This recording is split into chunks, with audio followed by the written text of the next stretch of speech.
is normally we call the iZones. What are these innovation zones? Very, very important idea. The innovation zones are very, very important idea for multiple multinational companies as well as some universities also. They have a certain innovation zones in different names, venture businesses, or sometimes you can have the concept. Normally the company has R&D department, has global innovation centers, or else when universities you can find these innovation zones or I zones as venture business cell, and also in the different names you can find global global innovation centers, venture businesses. Likewise, different names we can use for these iZones. Why we use these iZones and why the companies use these iZones? We have to understand the importance behind these iZones. Today I'm going to discuss why an iZone, explain using a company and method of foster innovations and method of destroy innovation, building an innovations iZones and innovation leaderships. Finally, we have to discuss the innovation leaderships also. Why an iZone? Because the iZone is a protected space. Let's see a certain section, or we can explain as a certain department or certain body within an organization or industry, or even geographically where the ideas identified. So, you know that when you consider the companies, most of even the workers, they have some innovative ideas, but they don't have a platform to implement that innovative idea. They don't have a platform to implement that innovative idea. So the companies has most of the companies have the different unit for that to discuss or exchange or improve such ideas. So that's why we normally call those places are iZones or innovative zones. So from that places, the ideas will be evaluated, matured, and if those ideas can convert it to the innovative product or services, that centers or the places, centers or the units help them to develop that one in order to create values. Because if the most of the companies, the survival is depend on the innovative ideas. So consider we'll get one example. Get the Toyota automobile company. Unless they have introduced the different technologies with their cars, what would be the car market of Toyota car market? It might be decreasing. So they introduced the hybrid technology, and they introduced the ABS system, and they introduced the fuel consumption method, and also they have developed the engine also in the interior and exterior, as well as the safety measures they develop. So that's why the company's profit and the survival is based on these new innovations. So when you consider the not only that, when you consider the ICT technology, IT companies, you can see unless they have innovated the new solutions, what would happen?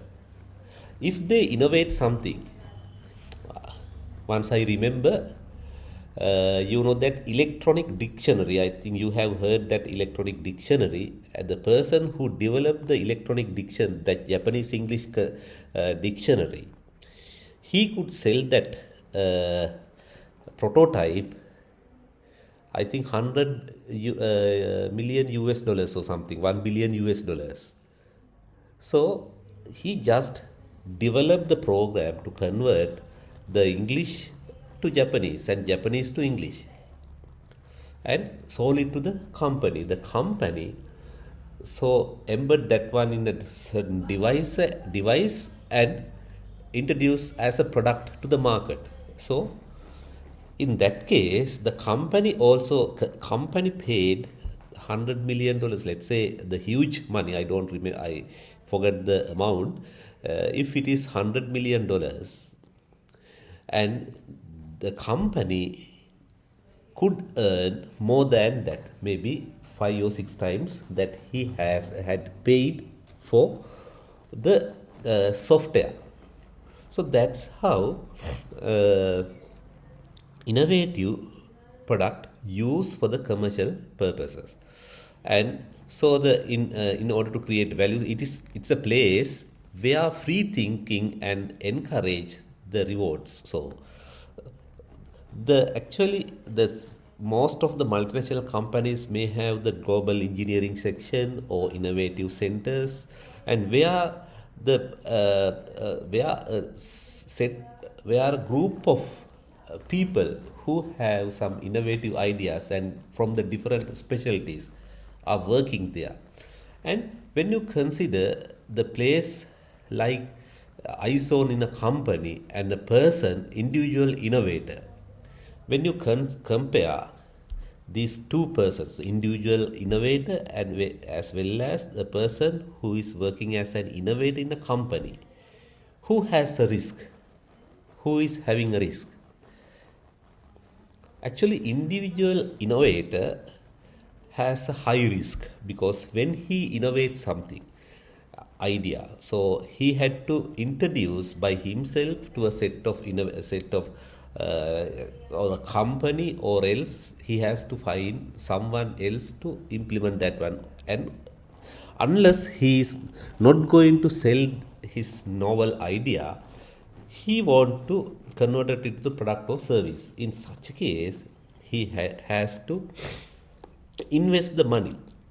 When you consider and invest the money and market that product or service, when you consider that the individuals who do not connect to a certain companies, so he innovated and he has to develop the product or service and he has to market. So not only he has to work as innovator, he has to work as the he has to have a knowledge for the marketing, and also he must have the capital, enough capital to develop the product or service. So he has to have a certain staff for that one. So that for all these things, he must have enough capital to do that.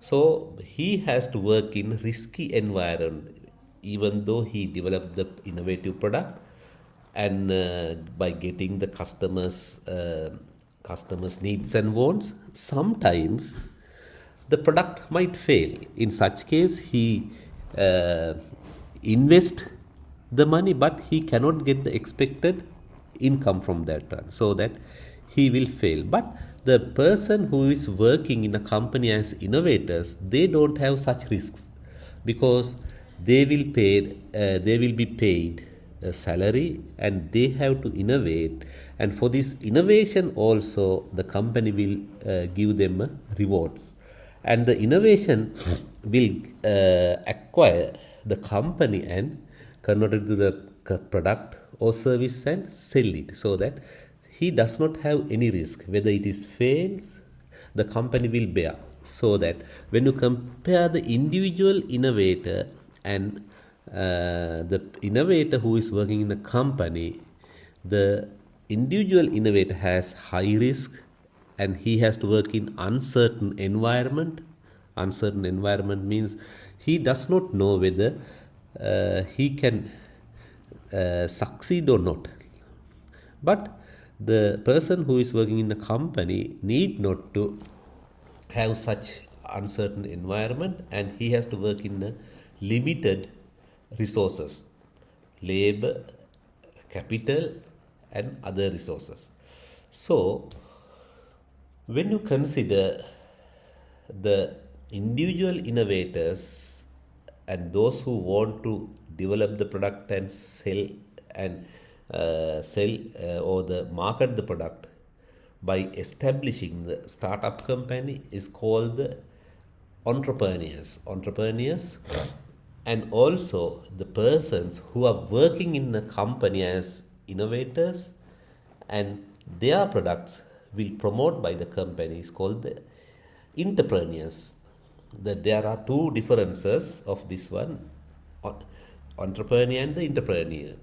ENTREPRENOUR, entrepreneur, INTREPRONOUR, the entrepreneurs. So those two people have some differences, and you have to understand that clearly. Whether you are doing the IT innovation or any other innovation, or if you are working in a company, you don't have a risk. But if you are an individual innovator, you may have a high risk of getting succeed the business. So when I will explain some examples, actually this is the Kodak company. You have heard this name. Those Kodak company, their specialty is is the photo films, the manufacturing the photo films. 1980s, George Eastman patented the machine to develop the rolls of film rolls, not only the digital cameras. Actually, earlier we had to use the cameras, and if we want to get the film, we have to insert the what we call the rolls of film rolls. And when you take a photo, you can get the image on that film. So before introducing the digital camera, those cameras were very famous.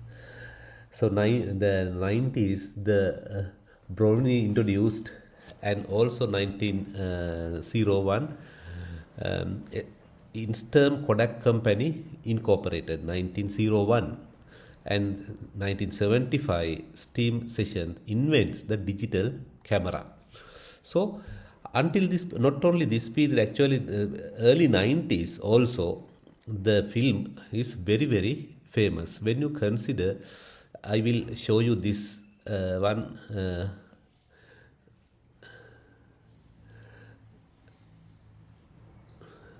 Wait a minute. So then, when you see 1975 Steven Session invent the digital camera, and 1976 90% market share of the photographic film sales in US.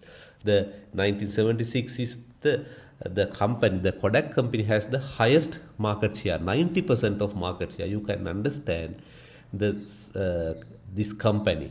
And 2004 delisted from Dow Jones, actually with the introduction of the digital camera.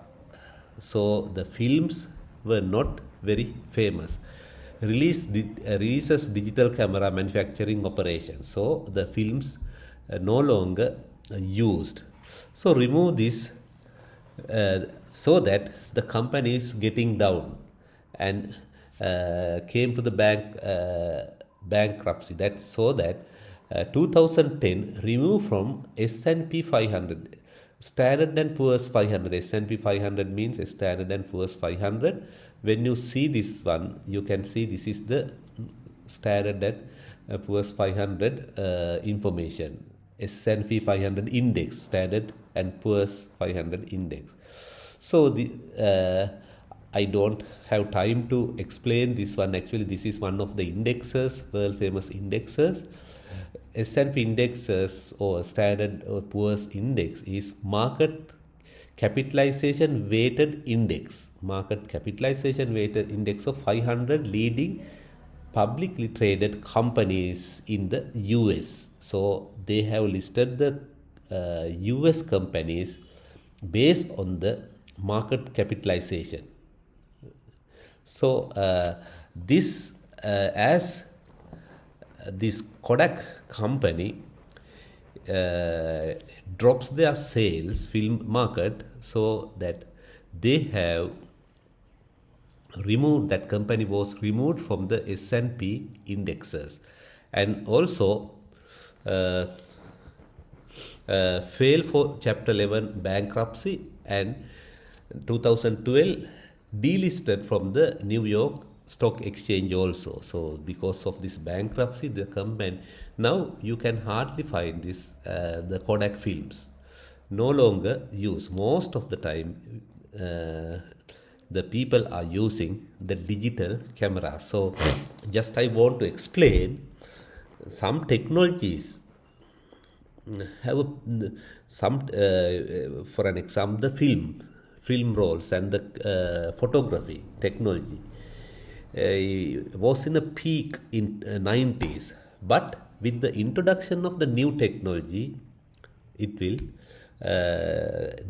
no longer use that technology and use in the the people are using the new technology. So you have to understand the sometimes the lifetime of the new innovation is very short.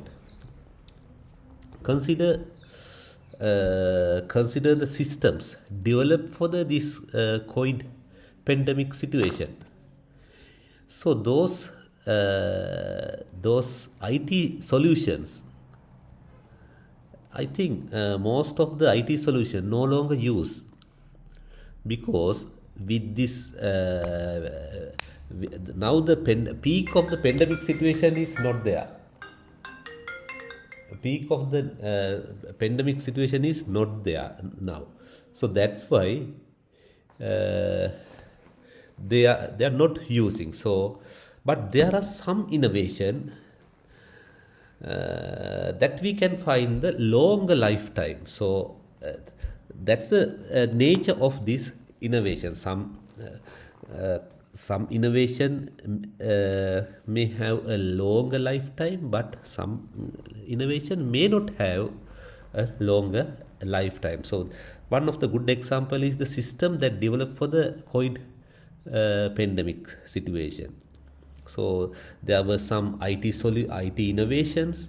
They use some devices and wearable devices to identify the people, the COVID-19 patients, mobility of the COVID-19 patients and other things. And also we also developed several systems, but nowadays they are not going to use. Method of foster or develop for the innovations. Original leadership was open to adopting new technologies. Actually, the leadership is very, very important. I will discuss the innovation leadership later in this class, today's lecture. So the leadership is very, very important. Unless you encourage, unless you will be given the required resources, you are not going to have a new idea. So if there are new ideas, always accept those ideas. Someone who has who must be the lead of that center or the venture business cell must lead for the innovations. 1993 created the division to explore new technologies. So this company but acquired TDK and Matsushita, exploring new opportunities when company is healthy. So when the company is healthy, they have created the division and explore the new technologies and acquire. The Matsushita is the also a certain company. They are in Japan, also exploring new opportunities when the company is healthy. And when you consider the some innovations may not come to the market by methods of destroying the innovations. So there may have some methods to destroy the valuable innovation. So unless there is a certain cell or certain innovation department or section, so when you do some innovations, to whom you are going to tell it? If you tell it to the tell it to your supervisor or your manager, sometimes it might not be implemented. That so that uh, you can see the limited innovation to be to a selected group of employees. So you can see most of the innovations will not come to the market. Why? The reason is sometimes the managers are not interested, or else they devalue your ideas and demotivate your innovations, like that. So if there is a center for that one, and also there is a manager, the leader there, so his responsibility is to innovate something. So uh, I know one company in Sri Lanka also, they are manufacturing the surgical gloves and other industrial gloves.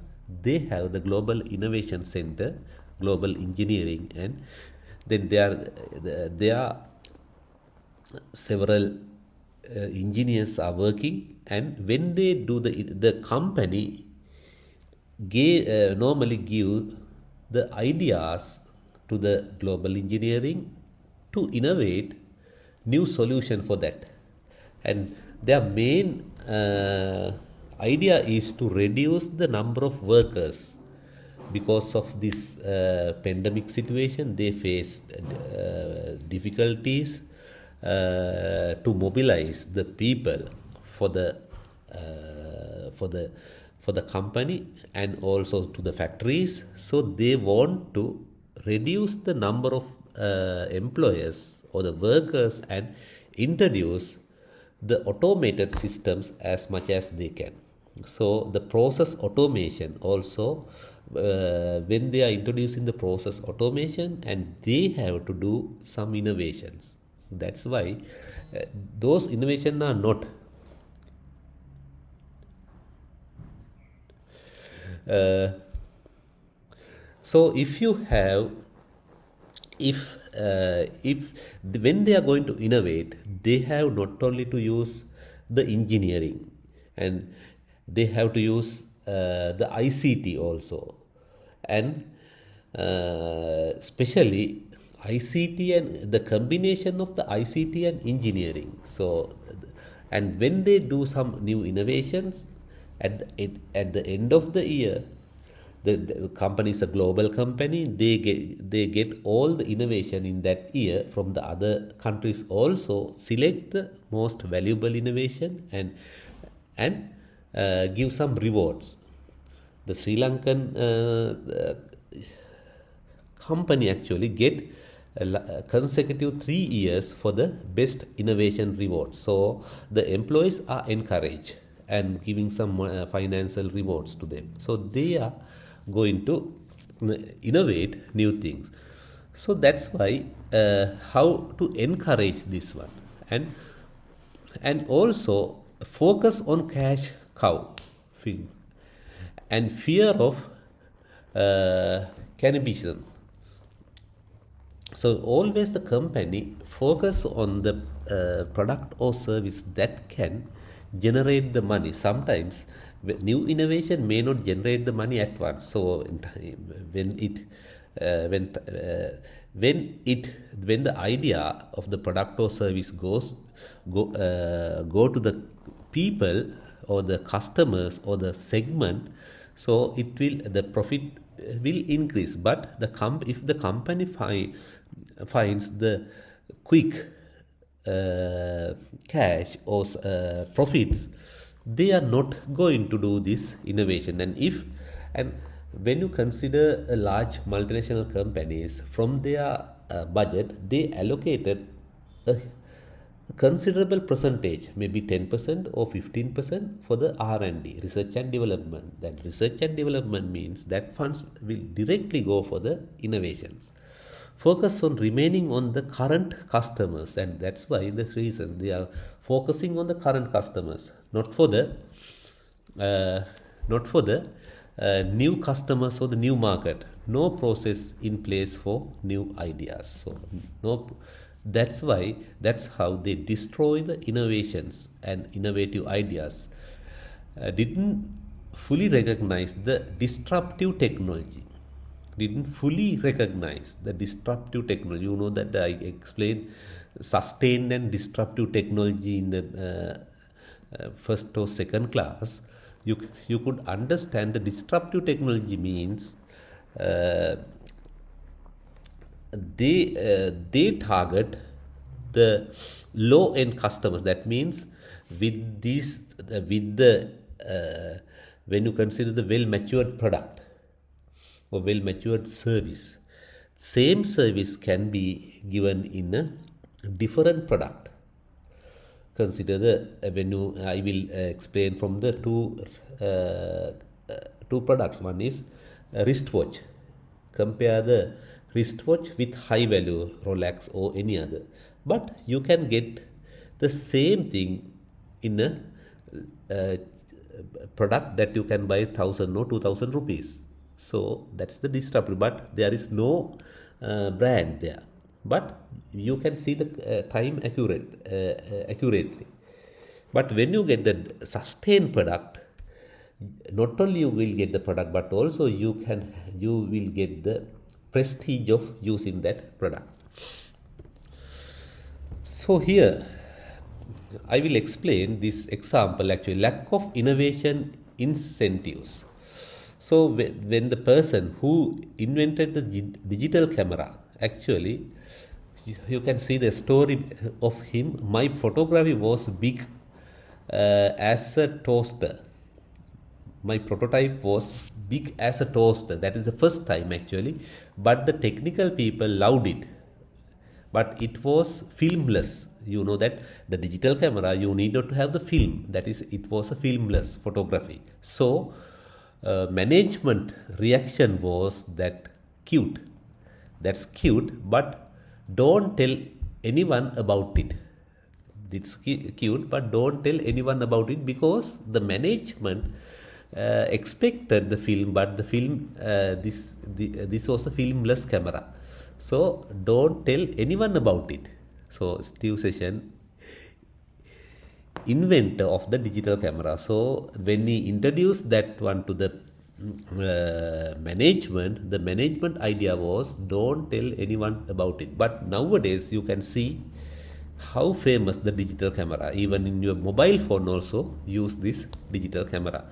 Lack of innovative incentives for radical innovation, and only incremental technologies were incentives, and also boost current film business, and lack of support from the leadership. So when you he when after that he analyzed that he had lack of incentives for development. That one, only incremental technologies were incentives, and also boost current film business. And they wanted to boost the current uh, film business. Lack of support from the leadership. So he had these things when he first introduced the digital camera. So impediments of innovation, actually I don't know whether you have seen this Kodak 400 film. This reel was used for the cameras, still cameras, to take the photography, and then when you give this one to the studio, they can print the snapshots of the photos. So This is actually until 1990s actually. This was very famous. Digital cameras with actually fear for cannibalizing films, and no matter what they said, they were a film company and equipment was okay as long as it drove consumables and tough sells to middle management, and management had been with Kodak for years and difficulty letting go. So this was actually, as this was very famous, the person who invented this digital camera actually, Steve Session, faced many difficulties to introduce that filmless camera to the market. So you then after introducing that one, what would happen to the Kodak films? So no longer actually another famous company, Kodak and Fuji film company and the Kodak. So those two companies has the highest market share in the world. Both of these companies are one is Japanese company, and Kodak also is a Japanese collaboration also there, and those two companies has the competitive competitors for the film market. But with the introduction of, and he had many difficulties to introduce the digital camera to the market. After introducing that, it was very famous. So now once again we'll see why an iZone, innovative zone. Every idea does not go through the innovative zone. So normally the intent is not to create additional layers of bureaucracy. If the ideas owner can't make the idea a reality, they have an option. So an innovation zone should increase the likelihood of success. Actually, when you get the company, unless there is an innovative zone, every idea does not go through. Sometimes most of the ideas that they have with the workers may not go through this innovative zones. Then intend to not to create additional layers of bureaucracy. And with this introduction of this one, with this introduction of this iZone, all these ideas must go through this iZone. If you have an idea, you can give that idea to the iZone. So they can innovation zone should increase the likelihood of success, so that the ideas will evaluate by them.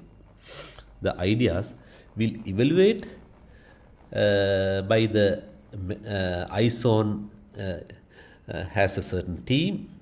Then if it is viable or else commercial, that can be commercialized, definitely it will be developed. So relatively few ideas end up with practice. 10,000 ideas end up with about 30 innovations, and at P&G only 10% of patients were once used.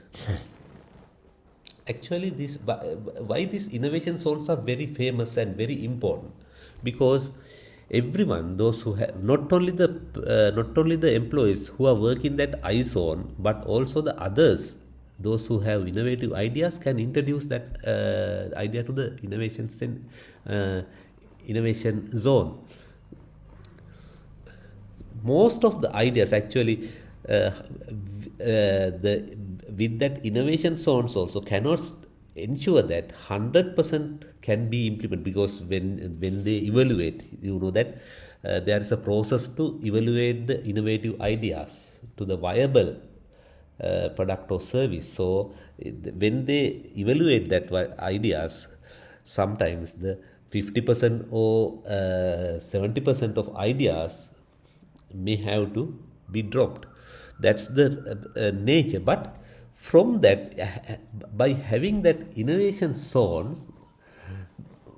the company can get various advantages. That is, it can introduce the new products and apply for the new patents. And when you consider the individuals, and if they have innovative ideas, they don't have or they don't know how to apply for the to get the patent rights. The company help them uh, to apply for the patent right and provide the capital if they want. Definitely, there must have a cost to get the patent rights, and when they apply for the patent rights, and unless they have money, the company can help them, and also the company can keep the patent right uh, for sharing with the person who innovate that product or service, so that the company has ownership, as well as the innovator has also so the ownership, share the ownership, the company and the innovator. So that also very advantage by having the innovative zone. And uh, here in that one example, 10,000 ideas end up with about 30 innovation. This is Procter and Gamble is one of the company. Only 10% of patent were once used. The rest were warehoused, licensed, or sold to other companies. This Procter and Gamble company kept only 10% of patients, and rest of were warehoused or keep it in a house, or else licensed or sold to the other companies. A 9 to 10 ratio represent the ideas that did make it through a patent gates. Actually, having these iZones, the innovators or the individual innovators as well as the company can make money by getting the patent and give the patent royalty for the other companies also. For each of these, there are at least 10 ideas that did not ever make it to the patient. So getting the patent rights also very, very difficult, but when you apply for the patent, that also the long process, and most of the time the individuals may find some difficulties to apply, because the patient, when you want to apply the patent, they have some lawyers. You have to consult the lawyers and get the idea how to write the document, otherwise you will fail. When you consider how to build the innovation zone, too many people and organizations get wrapped up with the premise that quantity of ideas along that what drives progress. It's not. Innovation is about the entire process and discipline needed to get from the top to the bottom of funnel. Actually, when you get the when you see the funnel, you can see the large, you can see the top and also the small pipe of the bottom. Then the actually innovation zone is also work as like this. There may have a large number of innovative ideas. Then the innovation zone actually carefully filter those ideas and select the best one. So every idea is treated and give the equal weights, and by analysis process, that I explain how to analyze if you have several ideas, how to select the optimal ideas. Likewise, if there are several ideas, select the financial viability, availability of the technology, cost effectiveness, as well as the customer segment for that product or service, and uh, development cost of the product. So, this innovation center has to consider several factors to accept this innovative product. There are some innovative ideas, but that product or service is not going to use any uh, segment, customer segment. In such case, implementing such product or service is not profitable. So the company innovation zones actually carefully analyze all those things, marketability as well as the technology competencies, and whether sometimes the company does not have the enough competencies of the and market competency, core market share of the product or service. Everything has to be considered. So, do you have any idea to value process in place? Do you recognize the innovation and do you reward the creator or based on the value? Do you quantify the payback from the innovation? So, when you consider these things, all these things will be implemented by this innovative zone. You will be paid for the innovations, and the company will share the profits or the percentage of that one. You will be rewarded the based on the product or service. You will recognize your innovation will recognize, and then you can, then this the innovation zone or the iZone is the place where you can put your ideas or the innovative ideas and ask them to evaluate, and if that ideas convert to the product or service, then you will be rewarded and you will be getting some benefits for that.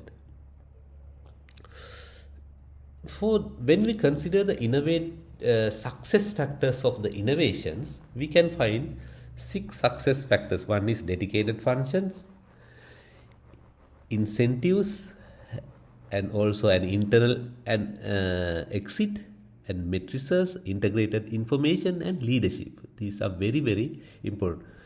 Dedicated functions, you have to dedicate for this one, and when the incentives or the encouragement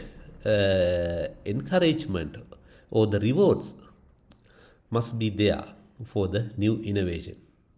And internal exits, if you are working in a different department and if you introduce a product or service, you can join to that group.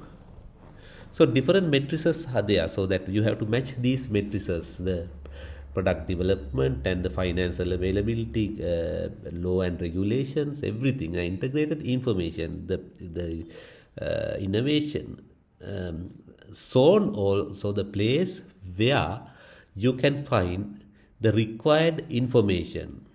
And also the people, there are some people with different specialties, so that if you want to get the ideas for a different field, that is the place where you can get the ideas. And leadership, the place must be managed by a good leader. So, what are having an independent innovation centers? That means the good ideas encounter numerous obstacles as they attempt to gain favor. But when you have then independent innovation centers, this does not happen, and 50% of professionals indicate that good idea will be stemmed by the bureaucracy, abandoned by its creator, or has better chance of finding its way to success outside of its current organization rather than within it. So if you have a good innovation center, independent innovation center, this will not happen. And when we see the advantages, we can get some different advantages for the researchers as well as the employers and the, who are working that company if the company has an independent innovation center. Researchers and innovators have freedom to think new ideas, and they can easily exchange the knowledge. They can easily exchange the knowledge. As I told you, we can find some the people with different specialties. The innovation can be done by targeting the existing equipment, so existing requirement. So innovation can be done by targeting the existing requirement. So if the company has a certain requirement, the innovators can target for that. That means unmet or unsatisfied need. New ideas and innovations are critical to leverage the intellectual property. So, as I told you, getting the patent rights or license and keep that license by the company, and also innovators also will share the benefits of that patents or license by the company.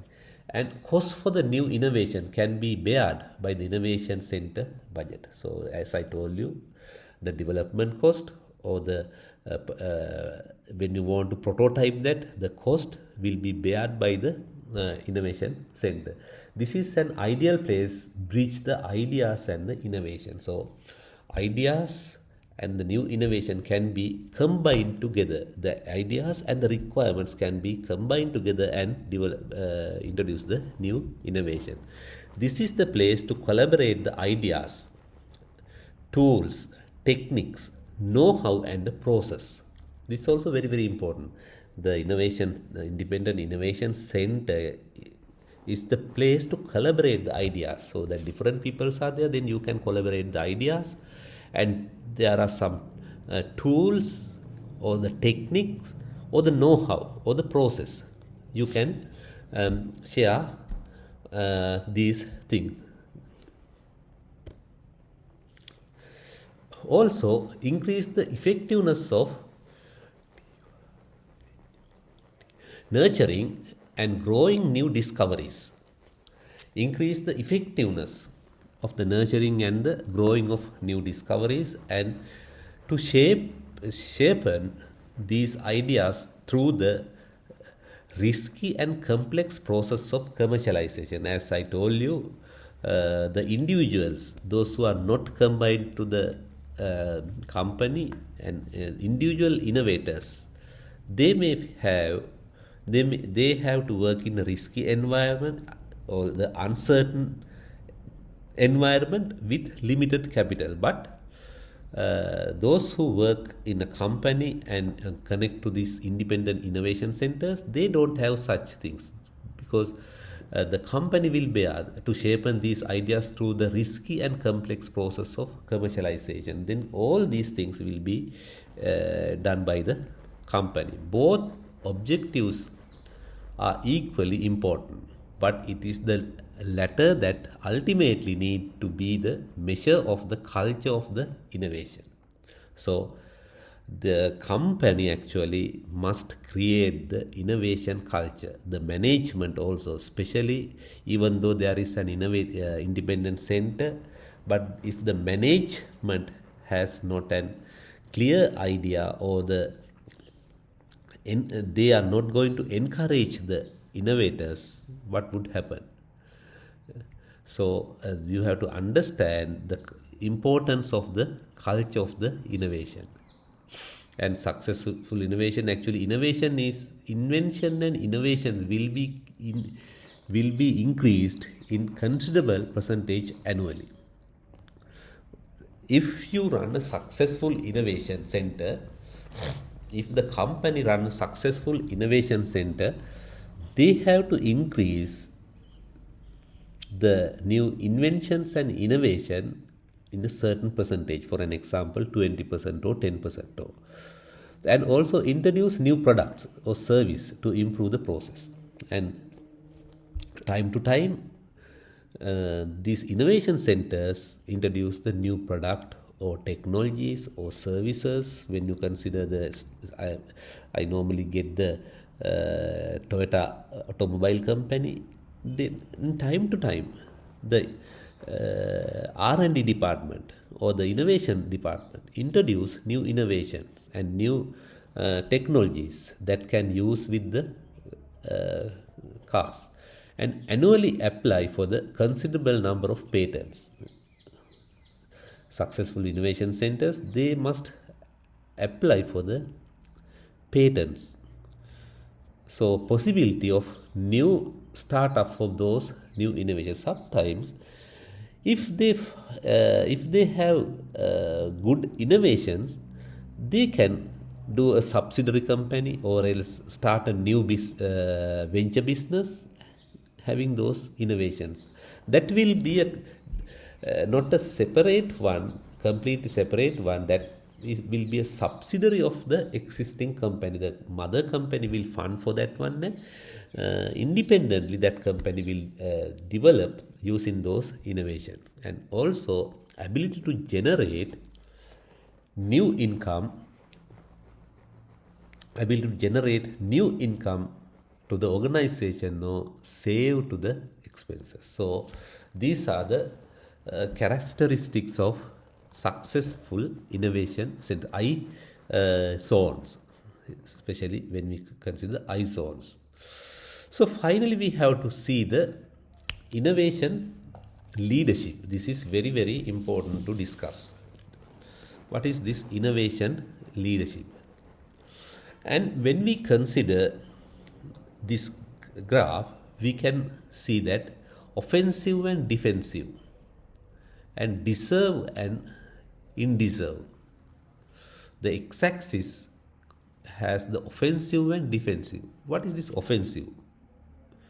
So when you consider the Ukraine-Russia war, Russia actually do the offensive thing, but Ukraine is use the defensive thing. They want to protect, and when they fight, offensive. And also deserve.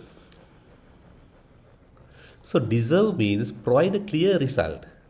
Provide a clear result. And indeserve means not providing a clear result. So when you consider this X and Y, we can have 4 zones. That is innovative, risk adverse, immature, and paralytic. When you consider this innovative, and sometimes if you have the deserve and offensive, you must have the innovative. That means preserved risk. There is definitely there may have a risk, that is the preserved, that you can understand what are the risks you have, and you can understand the risk, and you have some what we call to prevent from this. We can't prevent, actually we to avoid this risk, you have some methods. By understanding the risk, for an example, when you develop the new IT solution, you don't know whether it would succeed or not. So you could understand that though it is deserve and offensive, and you are going to do some innovation. I can give some example. I don't know whether you could remember. Microsoft actually introduced the new laptop and introduced to the market, but it was not famous.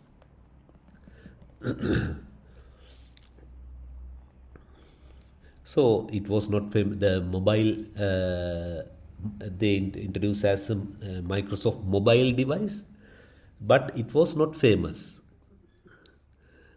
Other devices were very famous.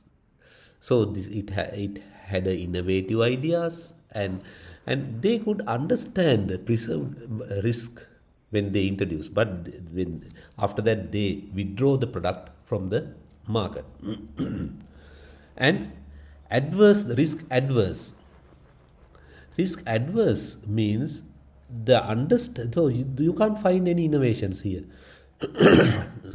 Adverse the risk, that means you are going to uh, transfer the risk to the third party by getting the insurance or something like getting the insurance is one of the risk adversing methods. Defensive things. So immature actually you must have the actual risk here, and defensive when uh, indeserve.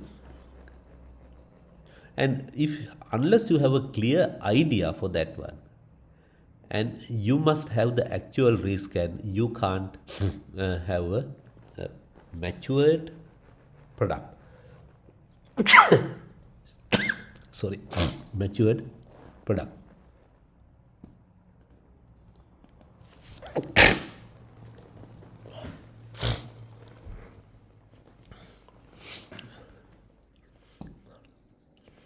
That's why is immature. Actually, if you can convert this immature product or service to the matured one by to this one. That's why you can see uh, it can be gone to the matured to the immature and immature to the matured also, and also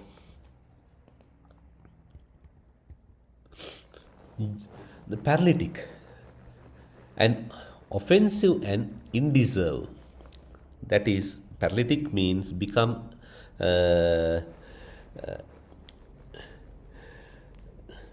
something like the paralyze. The process will paralyze, the simple meaning. So you have to understand this diagram clearly. If you have to have the innovative product, it must be deserve and the offensive, and you have to understand the risk you have while you are innovating the new product or service. This is very, very important for the leadership. That's why I explain before explaining the characteristics of the leadership. This is very, very important to understand. When the leaders must do these things, they have to understand what are the innovative products, and also what are the risks there, but the immature one and paralytic process also.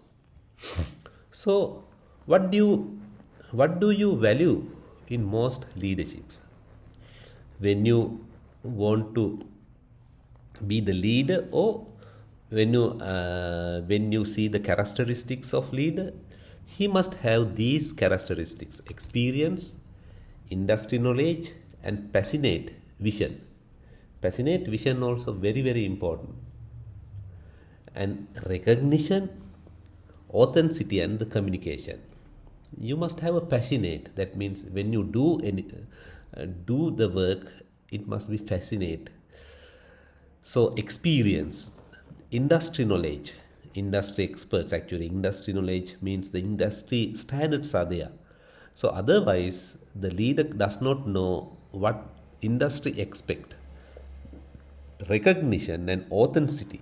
When he do something, he has to get the responsibility, and communication also very, very important. These are the leadership characteristics. When you can analyze these characteristics in the percentage wise, we can have this one. The vision, experience at about 11%, communication 15%, industry knowledge 17%, recognition 22%, and authenticity 26%. Likewise, actually sometimes you can see the experience must be higher than the others. Yes, that is also correct.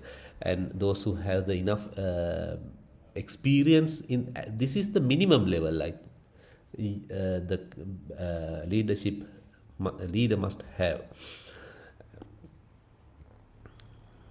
So then what is a leadership? Leadership is the single most consistent element of these organizations that sustain innovation is found in one world leadership.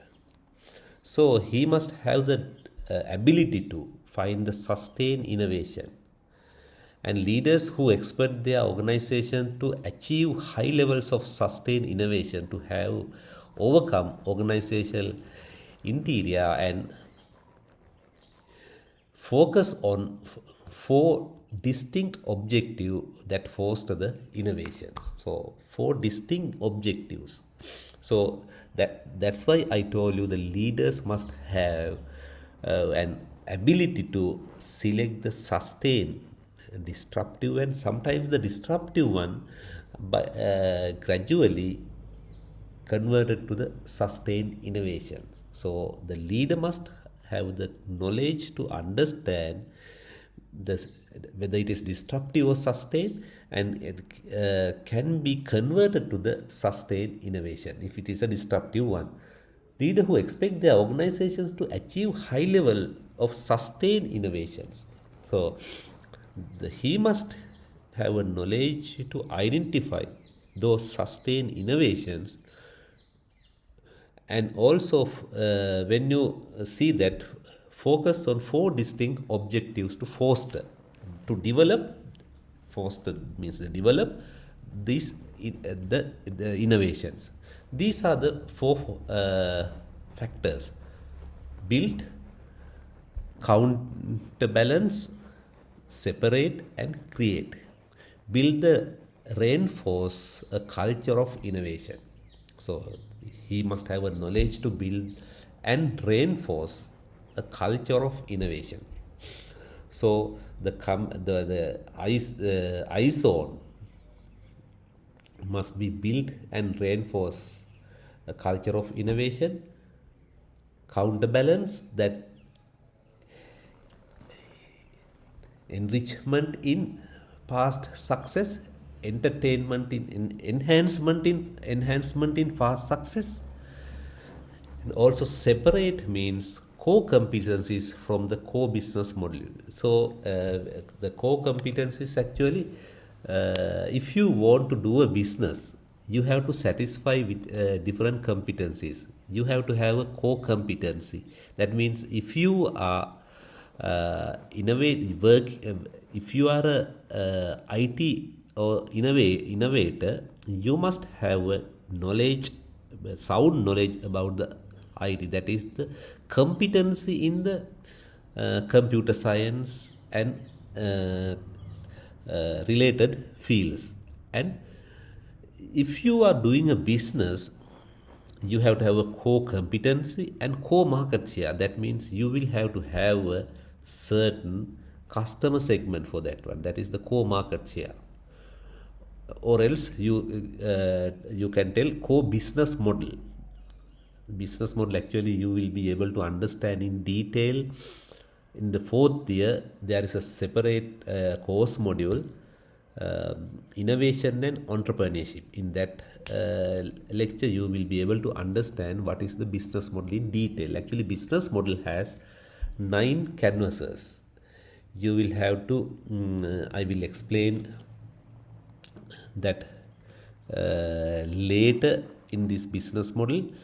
And core competency, core market share, and core business. Market share means the market share related to this business model. And create an organizational structure that facilitate innovation. So you have to create the organizational structure to facilitate these innovations. So leader, if you are a leader, you have to build, counterbalance, separate, and create.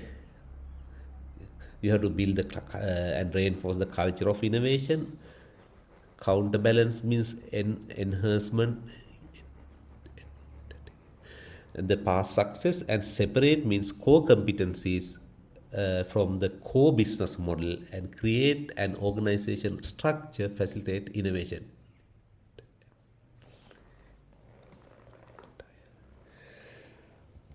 Okay, then we can define as what is your organization's core competency. core competency, answer in 5 words or less. When you answer these 5 words or less about the core competency, as I told you, the competency of the ability or the what we call your the core competency will come if you are an individual. It will come for your education background and also your skills.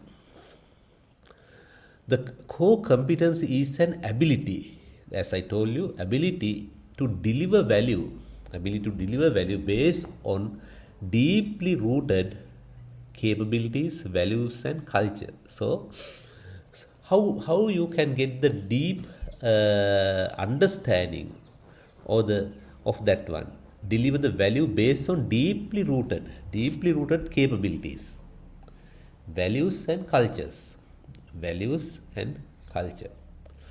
A core business model is that way in which you extract values at any given time from your core competencies. Core competencies don't change much unless the organization is dismantled, acquired, or merged or thrust into a service crisis.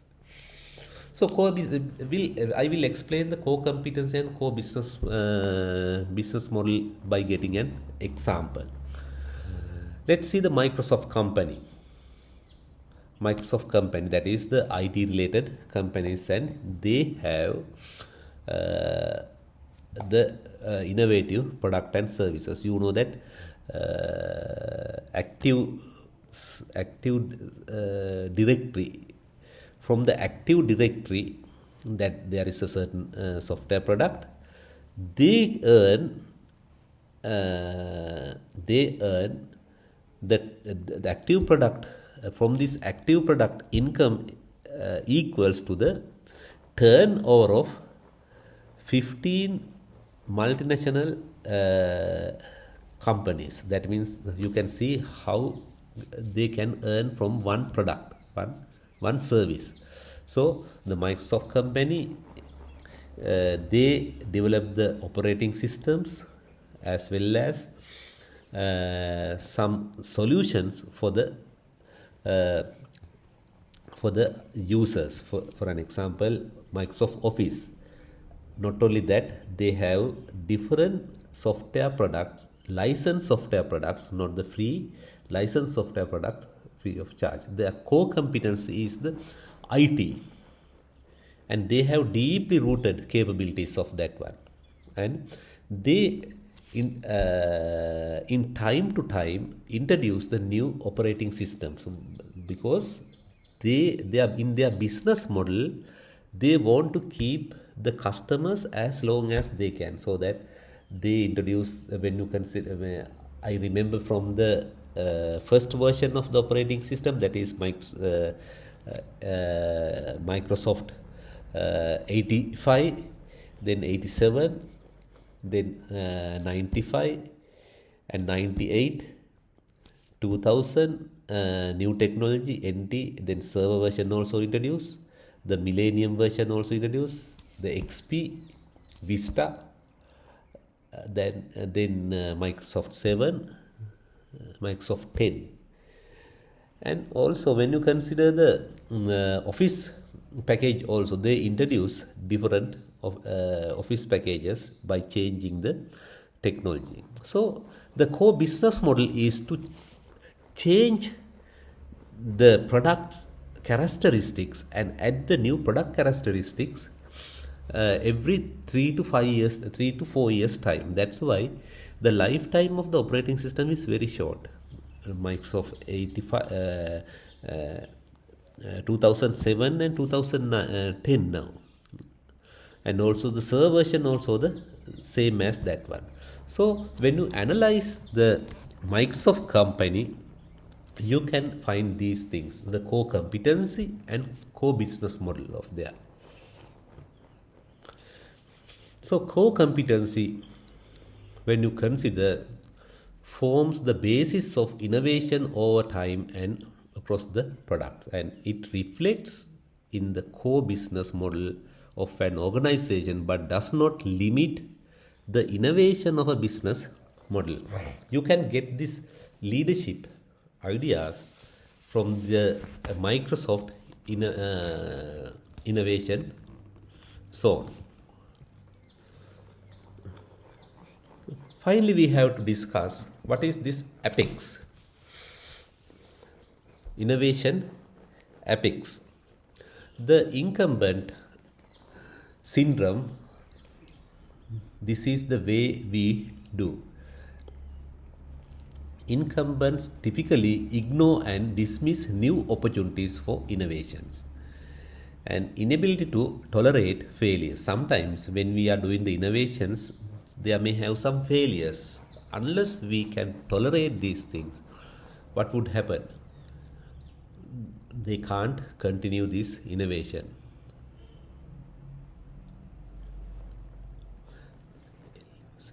Reluctance to take resource away from existing revenue generating activities. Actually, the companies which it has the innovative centers. Actually, the people who are doing some innovative works and make some failures, they are not blamed, they are not punished, because they innovated. If they innovate new thing and if it is succeed, all the benefits will come to the company. So the threat new ideas may pose to existing investment to current approach. When you consider the innovation apex, actually we have to consider when you this is actually I got this example like the automobile. Actually, when we have to consider all these factors, not only limit for one factor, de-urbanization, or the when you see the Microsoft, when they develop the Office, or when they develop the Microsoft operating system, they customize the operating system to the countries, and they are not going to customize to the Sinhala language, but they customize to the Japanese, German, French, Spanish, Russian, and Chinese.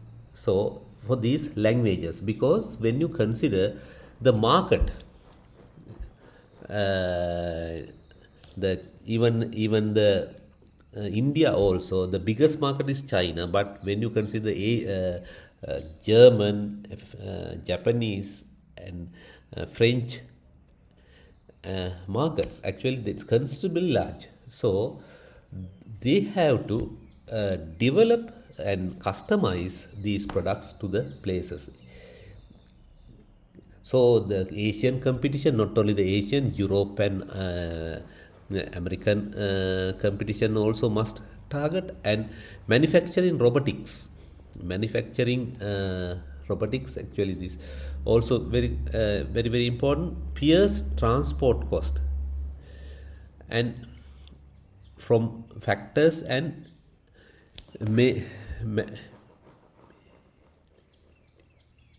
maturization also, not only these factors, but there are some other factors involved this innovation characteristics. When we do the innovation, and if you want to target a large customer segment in the world, so you have to think that's why when you see some e-marketing websites and it can be converted to the different languages, it will come from different languages. If it is if the customer in Japan, he can select the language and read that e-marketing website from Japanese or the German or the French. So that is how the innovation can expand. So this is all. Finally, we have to discuss the structure for innovation, that is from the decentralization we get initiatives, responsibility, development of personal decisions closer to fact, that flexibility. In short, all the qualities necessary for organization is adapt to the new condition.